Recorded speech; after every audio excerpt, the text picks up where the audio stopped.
Come get it, now that boy off and I don't want no credit. If it was me, they wouldn't regret it. Left me for dead and now they won't dead it. Yeah. Heart is still beating, my niggas still eating. Backyard it look like the garden they eating. Pillow talk with him, she spilling the tea. And then Shawty came back and said she didn't mean it. It's hard to believe it. What's up, everyone? Welcome to Verse Up. Today, we're diving into Laugh Now, Cry Later by Drake and Lil Durk. This track is all about enjoying the high life, celebrating success, and pushing the pain aside for later. And it's packed with natural English you'll actually hear in conversations. Here's how it'll work. First, you'll listen to a short part of the song. Then we'll break down the meaning of the key expressions. After that, you'll test yourself to make sure you really got them. And finally, you'll hear a short story that ties everything together using all the new words in context. Let's get into it. Tired of beefing you bums, you can't even pay me enough to react. Been waking up in the crib and sometimes I don't even know where I'm at. Please don't pay that nigga songs in this party, I can't even listen to that. Drake kicks off with the verb to beef, which means to argue, fight, or have a long-standing conflict with someone. In the song, he says he's tired of pointless feuds with people he doesn't even respect, emphasizing that their drama isn't worth his time. Imagine two rappers constantly dissing each other online. Those two have been beefing for years. Or at work, if a coworker keeps picking fights over small things. I don't want to beef with her over every little mistake. Right after that comes bum, a slang insult for a lazy, unmotivated, or worthless person. Here, Drake dismisses his rivals as bums, saying they're beneath him both socially and financially. In real life, you might hear someone say, "He just sits around all day. What a bum." Or when your favorite team loses badly. "Our defense played like bums last night." Next up is crib, an informal word for a house or apartment. Drake brags about the size and luxury of his house, joking that it's so big he sometimes feels lost inside it. Everyday use is super common, like inviting a friend. "You should come by my crib after work," or showing off a new apartment. "Check out my new crib downtown." Anytime that I run into somebody, it must be a victory lap. Hey, Shawty come sit on my lap. Hey, they saying Drizzy just snap. This in between us is not like a store, this isn't a closable gap. Hey, I see some niggas attack and don't end up making it back. Moving on, we hit the phrasal verb run into, which means to meet someone by chance. Normally, this would be like saying, "I ran into Sarah at the food court yesterday." But Drake flips the meaning. Instead of bumping into people by chance, he compares it to overtaking them in a race, as if he's already so far ahead. And that connects perfectly to victory lap, which is a celebratory run or action after achieving success, often showing confidence or dominance. More broadly, it can also mean an occasion when someone is proud of what they've done and wants others to notice and admire it.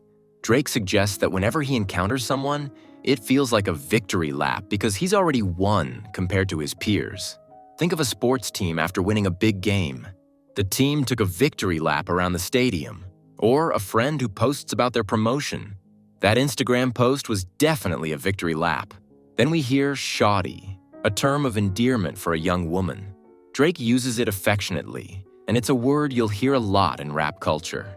For example, "That shawty's got a great smile," or "I'm going out with my shawty tonight." The next term is snap. Here it means to suddenly do something with great intensity or excellence. In rap culture, it usually means delivering an outstanding performance. In this verse, Drake refers to people saying he snapped on the track, meaning he rapped with so much skill and energy that it stood out as exceptional. In everyday use, you might say, "That singer snapped on stage. The crowd went wild." After that comes gap, which literally means a space between two things. Drake adds wordplay by comparing it to the clothing store Gap. Normally, a gap can be closed, but he says the distance between him and others isn't something you can fix. It's permanent. For instance, you might hear, "The wealth gap keeps getting bigger," or "There's still a gap between beginner and professional players." Finally, we've got the phrasal verb end up, which means to eventually reach a situation or result, often unexpected. Drake warns that people who come after him often fail or face consequences they didn't anticipate. In everyday speech, someone might say, "We planned to grab coffee but ended up staying out all night." Or, "He studied engineering but ended up working in finance." When he tell the story, that's not how it went. No, they be lying 100%. Moved out of the wrist and forgot about the bend. Now they just call me to tell me come get it. Let's begin with the verb to go. It's used to describe how an event or situation happened or developed. He points out that when others tell his story, they twist it. It didn't go the way they describe. For example, talking about a party. "He said it was boring, but that's not how it went. We had a great time." Or after a job interview, "Let me tell you how it went. The manager asked tough questions." Then he drops a flex with Ritz, short for the Ritz-Carlton, a luxury hotel chain that represents wealth and high-class living. Drake says he used to live in the Ritz-Carlton in Toronto before moving into his own extravagant mansion. That leads straight into Bent, short for Bentley, a luxury car brand.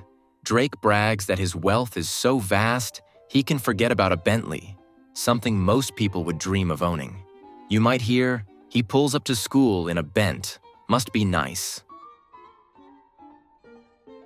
Come get it. Now that boy off and I don't want no credit. If it was me, they wouldn't regret it. Left me for dead and now they want dead it. Yeah. Next comes the slang knock someone off, which means to kill someone, often used in street slang or mafia talk. Drake references rumors about violence, but says he doesn't want recognition for it. In mob movies, you'll hear, "The gangster knocked off his rival in the alley." In everyday speech, less violently, you could joke, "This exam really knocked me off. I'm exhausted." Connected to that is credit, meaning acknowledgement or praise for doing something. Drake makes it clear he doesn't want credit if harm is done, distancing himself. For instance, "She got credit for the project, but the whole team helped." Or, "Don't forget to give credit to your sources in the essay." Then we hit regret, which means to feel sadness, disappointment, or guilt about something that happened, especially a mistake that you have made. Drake claims that if he had been responsible for someone's downfall, people wouldn't regret it. They'd see it as justified. Think about a breakup. "I regret not telling her how I felt." Or career choices. He regrets quitting college too early. The verse continues with the idiom, "to leave someone for dead," meaning to abandon someone in a hopeless or dangerous situation. Drake says people once doubted him and left him for dead, but now they want to reconcile. In sports, you might hear, "The critics left the team for dead after a bad season, but they came back strong." Or personally, he felt his friends left him for dead during tough times. From there, he flips it with dead it, a slang verb that means to end, cancel, or stop something. Drake's saying people who once wanted him gone now want to dead the conflict and move on. Everyday examples include, "Let's dead this conversation. It's going nowhere." Or, "They deaded the project after losing funding." Heart is still beating, my niggas still eating. Backyard it look like the garden eating. Pillow talk with him, she spilling the tea. And then shorty came back and said she didn't mean it. It's hard to believe it. We then hear pillow talk, which refers to intimate or casual conversations between partners in bed, often involving secrets. You can use it as a verb too. Drake alludes to how secrets got revealed during pillow talk. For instance, they were pillow talking about their dreams for the future. Or, the story leaked because of some pillow talk.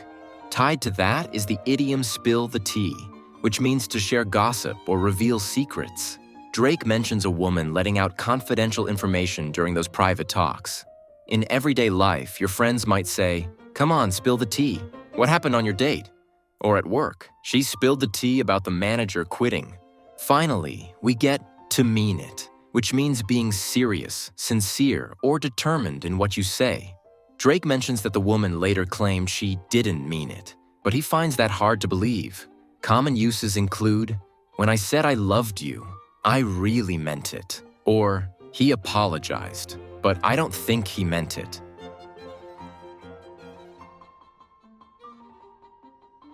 Tired of beefing you bums, you can't even pay me enough to react. Been waking up in the crib and sometimes I don't even know where I'm at. Please don't pay that nigga songs in this party, I can't even listen to that.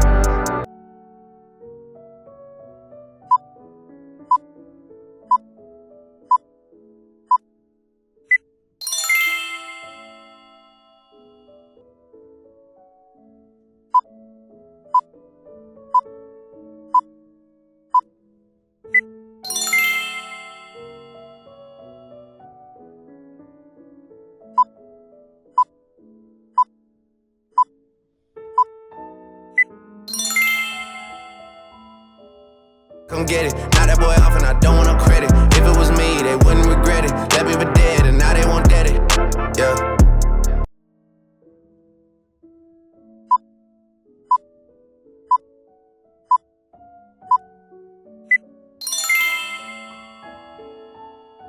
Heart is still beating, my niggas still eating. Backyard, it look like the garden eating. Pillow talk with him, she spilling the tea. And then Shawty came back and said she didn't mean it.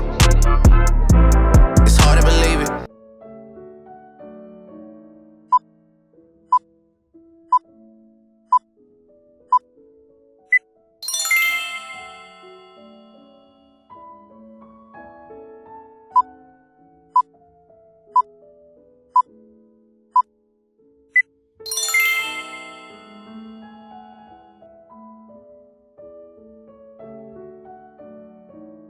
Last weekend, I ran into an old friend outside a concert, and it felt like a real victory lap for him because he had just finished a big music project.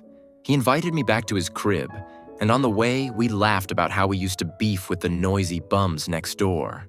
At his place, his shawty was impressed when he snapped on a quick freestyle, showing everyone his skills. She joked about the huge gap between his old life and his new one. He admitted he used to regret quitting his job, but ended up chasing music instead, moving from the Ritz to a mansion and even buying a Bent. As we talked, he mentioned rumors that someone tried to knock off one of his rivals, but he wanted no credit for any of that drama. He remembered how people once left him for dead, and now those same people want to dead it and be cool again. Later, during some late-night pillow talk, his girlfriend began to spill the tea about their adventures, then laughed and said she didn't really mean it. We all just smiled, knowing that was simply how the night had to go. And that's a wrap for today's breakdown. If you enjoyed this video, make sure to like, subscribe, and hit that notification bell so you don't miss future lessons. Also, I'd love to hear from you. Drop a comment with your favorite song that we should break down next, and maybe we'll feature it in the next video. Keep practicing, use these words in your own conversations, and I'll see you in the next one.